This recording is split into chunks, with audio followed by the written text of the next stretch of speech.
Welcome to this episode of Techonomics, Performance Specs, otherwise known as Technology Job Description.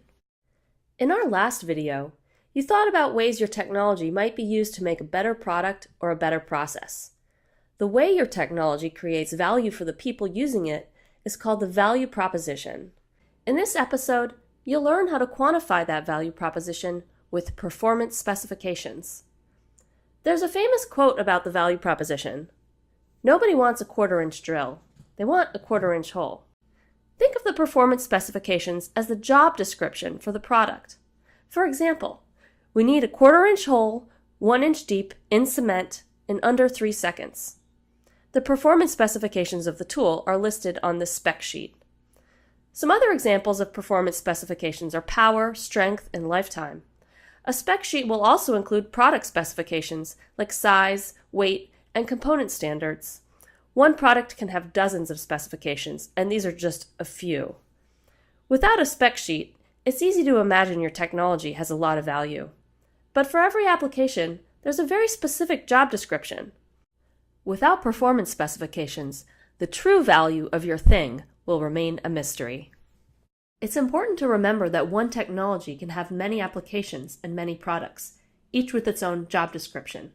The spec sheet defines the product. Once set, the specs will not only establish goals for product design, but will also affect how the core technology is developed. Remember how modeling connects your tech idea to its value and cost? The specifications will be critical numbers in your model. Pause for a moment and go back to the value proposition you imagined at the end of the last video. Now write down the specifications you think someone buying that product would want to see on a spec sheet. If your goal is to make a commodity product like a bulk chemical or 9-volt battery, this part is easy because the performance specifications are already established by the market. For other products, you'll have to do some customer discovery. In new technology development, people like to talk about the minimum viable product, or MVP. The MVP is like a prototype. It's something you use to learn what your customer thinks about your product before spending lots of time and money making something they don't want. For products like software, the MVP is often a beta version of the product. But for many physical technologies, the cost to make a working prototype can be enormous. If you're making a device, a new process technology, or new material, you can use the performance specifications in place of a prototype. The spec sheet is what you take to potential customers to see if your product meets their job requirements. Here at Cyclotron Road, we help people bring their technology ideas out of the lab and into the market. We've seen a lot of people wait too long to put specs down on paper.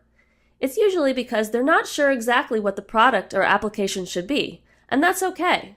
But rather than wait for the perfect answer, you should build a spec sheet and test that product hypothesis through customer discovery and modeling. So, make a spec sheet, use it as your MVP to test your hypotheses about value proposition, both in customer discovery and in your modeling. That will ensure that you spend your time working on the right things to get your technology out of the lab and into the market.